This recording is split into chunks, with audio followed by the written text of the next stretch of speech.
Hello दोस्तों, मेरा नाम सुरभि तिवारी और आप सभी का स्वागत है मेरे यूट्यूब चैनल पर। तो आज मैं लेकर आई हूँ ये एमपी असिस्टेंट प्रोफेसर के पाठ्यक्रम में लगे एक उपन्यास त्यागपत्र के कुछ महत्वपूर्ण प्रश्नों को। त्यागपत्र हिंदी साहित्य में तथा एमपी असिस्टेंट प्रोफेसर तथा अन्य एग्ज़ाम के अन्य परीक्षाओं के दृष्टिकोण से बहुत ही महत्वपूर्ण उपन्यास है। यह जैनेन्द्र द्वारा रचित उपन्यास है। जैनेन्द्र एक मनोविश्लेषणवादी उपन्यासकार हैं। ये प्रेमचंद्र युग के उपन्यासकार हैं, पर इन्होंने मनोविश्लेषणवादी पद्धति को चुना। इस तरह ये प्रेमचंद्र धारा से अलग है। तो ठीक है, देखते हैं। हमारा पहला प्रश्न है, त्यागपत्र उपन्यास का प्रकाशन वर्ष है। त्यागपत्र उपन्यास का प्रकाशन वर्ष 1937 है। हमारा दूसरा सवाल है, त्यागपत्र उपन्यास कितने भागों में विभाजित है? Option A 8, option B 10, option C 16, option D 20। तो इसका ऑप्शन ए करेक्ट है, 8 भागों में। मतलब आप 8 चैप्टर्स में त्यागपत्र उपन्यास विभक्त है। उसके बाद हमारा तीसरा सवाल है, त्यागपत्र उपन्यास के मुख्य पात्र है। तो हमारा ऑप्शन ए है Mrinal, option B Rajnandini, option option B Rajnandini, option C Basanti और ऑप्शन डी इनमें से कोई नहीं। त्यागपत्र उपन्यास की मुख्य पात्र यानी इसकी नायिका मृणाल है। ठीक है, मृणाल, ऑप्शन ए इसका करेक्ट ऑप्शन है। ठीक है, अब हम देखते हैं त्यागपत्र जैनेन्द्र कुमार का जन्म। चौथा प्रश्न है, जैनेन्द्र कुमार का जन्म कब हुआ था? तो जैनेन्द्र कुमार का जन्म 1905 ईस्वी में हुआ था। ठीक है, अब हम देखते हैं। हमारा अगला प्रश्न है, त्यागपत्र की मुख्य पात्र मृणाल के संबंध में गलत कथन है। तो पहला ऑप्शन है, मृणाल का मन पढ़ाई लिखाई में नहीं लगता था। मृणाल किसी की सॉरी, यहाँ पे की होना चाहिए। मृणाल की शादी एक अधेड़ उम्र के व्यक्ति से करा दी जाती है। शीला मृणाल की भाभी है। मृणाल का भतीजा प्रमोद है। तो इसमें जो पहला ऑप्शन है वो बिल्कुल सही है। दूसरा ऑप्शन भी बिल्कुल सही है। तीसरा ऑप्शन गलत है। शीला मृणाल की भाभी है। शीला मृणाल की भाभी नहीं, उसकी सहेली रहती है और शीला के भाई से ही मृणाल का प्रेम प्रसंग चलता है। ठीक है, तो इसका ऑप्शन होगा करेक्ट सी, शीला मृणाल की भाभी नहीं है, क्योंकि यहाँ पे गलत कथन पूछा है। ठीक है, अब हम देखते हैं अपना अगला प्रश्न। घटनाएं होती हैं और होकर चली जाती हैं, हम जीते हैं और जीते जी एक रोज़ मर जाते हैं। यह कथन किस उपन्यास से संबंधित है? तो ये त्यागपत्र से संबंधित है और यह कथन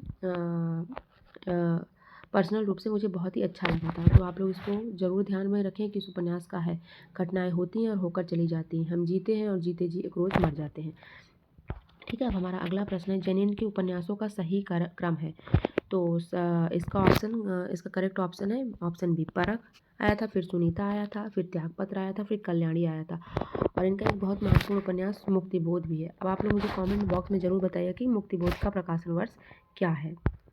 ठीक है, बढ़ते हैं अपने अगले प्रश्न की ओर। जैनेन्द्र कुमार को उनके किस उपन्यास के लिए साहित्य अकादमी पुरस्कार मिला था? तो इसका ऑप्शन होगा option number B, Muktibodh. Muktibodh जिनका बहुत ही इंपॉर्टेंट उपन्यास है, जिसका प्रकाशन वर्ष 1965 ईस्वी है। इसके लिए इन्हें साहित्य अकादमी पुरस्कार दिया गया था। एक बहुत ही महत्वपूर्ण प्रश्न है। ठीक है, अब आगे बढ़ते हैं अपने अगले प्रश्न की ओर। प्रमोद की शादी किससे पक्की हुई थी? प्रमोद जो मृणाल का भतीजा है और इस उपन्यास का एक बहुत ही महत्वपूर्ण पात्र भी है। तो प्रमोद की जो शादी है वो राजनंदिनी से फिक्स हुई थी, पर वो राजनंदिनी से हो नहीं पाती है। क्यों नहीं होती, इसका कारण आप लोग मुझे कमेंट बॉक्स में ज़रूर बताइएगा। ठीक है, अब हमारा अगला प्रश्न है, विवाह भावुकता का प्रश्न है, व्यवस्था का प्रश्न है। यह त्यागपत्र उपन्यास में कौन सोच रहा है? तो यह बात प्रमोद सोचता है, क्योंकि प्रमोद ही त्यागपत्र उपन्यास का कथावाचक है, मृणाल का भतीजा है। तो ये उसी का कथन है। ये किसी से कहता नहीं, बल्कि वो खुद ही से खुद संवाद करते हुए सोचता है और कहता है, विवाह भावुकता का प्रश्न नहीं, व्यवस्था का प्रश्न है।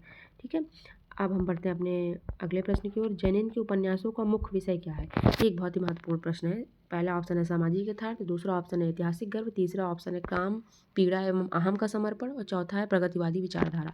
तो इसका करेक्ट ऑप्शन होगा काम, पीड़ा एवं अहम का समर्पण, ऑप्शन नंबर सी। जैसा कि हम लोग जानते हैं, जैनेन्द्र कुमार एक मनोविश्लेषणवादी उपन्यासकार है। इन्हें हिंदी में मनोविश्लेषणवादी उपन्यासकार का प्रवर्तक भी माना जाता है। फिर इसके बाद इन्हीं की परंपरा में आगे आए अज्ञे, देवराज और बहुत से रचनाकार। ठीक है, अब हम बढ़ते हैं अपने अगले प्रश्न की ओर। जैनेन्द्र कुमार का प्रथम उपन्यास है, तो जैनेन्द्र कुमार का प्रथम उपन्यास जो है वो परख है। परख का प्रकाशन वर्ष 1929 है। ठीक है, परख का जो प्रकाशन वर्ष है वो 1929 है। अब हम बढ़ते हैं अपने अगले प्रश्न की ओर। जैनेन्द्र कुमार का उपन्यास है इसमें विवर्त, ऑप्शन बी अप्सरा, ऑप्शन सी सेवा सदन, ऑप्शन डी बसंती। तो इसका करेक्ट ऑप्शन होगा विवर्त। अब आप लोग बताइएगा अप्सरा किसका है कमेंट बॉक्स में। सेवा सदन तो आप लोग जानते हैं प्रेमचंद का है, बसंती है भीष्म साहनी का। और मुझे आप लोग कमेंट बॉक्स में बताइएगा अप्सरा किसका उपन्यास है, क्योंकि ये एक बहुत ही महत्वपूर्ण उपन्यास है। ठीक है, अब हम लोग बढ़ते हैं अपने अगले प्रश्न की ओर। हमारा अगला प्रश्न है, जैनेन्द्र कुमार का बचपन का क्या नाम था? तो पहला ऑप्शन है आनंदी लाल, दूसरा ऑप्शन है झारखंडी, तीसरा ऑप्शन है अश्क, चौथा इनमें से कोई नहीं। तो इसका करेक्ट ऑप्शन होगा आनंदी लाल। और आप हम मुझे कमेंट बॉक्स में आप लोग ज़रूर बताइएगा कि झारखंडी नाम से कौन लिखता था। ठीक है, अब हम बढ़ते हैं अपने अगले प्रश्न की ओर। तो जैनेन्द्र कुमार को साहित्य अकादमी किस वर्ष प्रदान किया गया था? जैसा मैंने आप लोगों को बताया कि मुक्तिबोध रचना के लिए उन्हें साहित्य अकादमी दिया गया था। तो वह किस वर्ष प्रदान किया गया था? Option number A 1965, option number B 1967, option number C 1975, option number D 1978। तो ऑप्शन नंबर ए 1965 के लिए इन्हें साहित्य अकादमी पुरस्कार दिया गया था, इनके उपन्यास मुक्तिबोध के लिए। तो आज के लिए बस इतना ही।